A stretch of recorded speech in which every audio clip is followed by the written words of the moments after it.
ನಮಸ್ಕಾರ.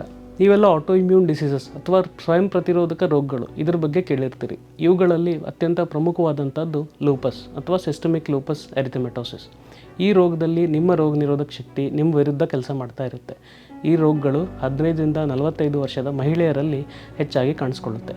ಅತಿಯಾದ ಬಳಲಿಕೆ, ಅತಿಯಾದ ರಕ್ತಹೀನತೆ, ದೀರ್ಘಕಾಲೀನ ಜ್ವರ, ಕೀಲುಗಳಲ್ಲಿ ನೋವು, ಬಿಸಿಲಿಗೆ ಓಡಾಡಿದಾಗ ಚರ್ಮದ ಮೇಲೆ ರ್ಯಾಷಸ್ ಬಂದು ಸಂವೇದನೆ ಉಂಟಾಗುವಂಥದ್ದು, ಅತಿಯಾದ ತೂಕ ಕಳೆದುಕೊಳ್ಳುವಂಥದ್ದು, ಕೂದಲು ಉದುರುವಿಕೆ, ಇವೆಲ್ಲ ರೋಗಗಳು ಈ ರೋಗದ ಆರಂಭಿಕ ಲಕ್ಷಣಗಳು. ಈ ರೋಗಗಳು ತಡವಾಗಿ ಪತ್ತೆಯಾದರೆ ಪ್ರಮುಖ ಅಂಗಾಂಗಗಳಾದಂಥ ಕಿಡ್ನಿ ಮತ್ತು ಶ್ವಾಸಕೋಶ ಕೂಡ ಇನ್ವಾಲ್ವ್ ಆಗ್ಬೋದು. ಸೊ ಈ ರೋಗಗಳಿಗೆ ಚಿಕಿತ್ಸೆ ಇಲ್ಲ ಅನ್ನೋವಂಥ ತಪ್ಪು ಕಲ್ಪನೆ ಇದೆ. ಆ ತಪ್ಪು ಕಲ್ಪನೆಯನ್ನು ನಾವು ಹೋಗಲಾಡಿಸೋಣ. ಇದೇ ಮೇ 10 ವಿಶ್ವ ಲೂಪಸ್ ಜಾಗೃತಿ ದಿನ. ಈ ಜಾಗೃತಿ ದಿನದಿಂದ ನಾವು ತಪ್ಪು ಕಲ್ಪನೆಗಳನ್ನ ಹೋಗಲಾಡಿಸೋಣ. ಆರಂಭಿಕ ಹಂತದಲ್ಲೇ ರೋಗವನ್ನು ಪತ್ತೆ ಮಾಡೋಣ. ಅವರ ನೆಮ್ಮದಿಯ ಬದುಕಿಗೆ ಜೊತೆಯಾಗೋಣ. ಧನ್ಯವಾದಗಳು.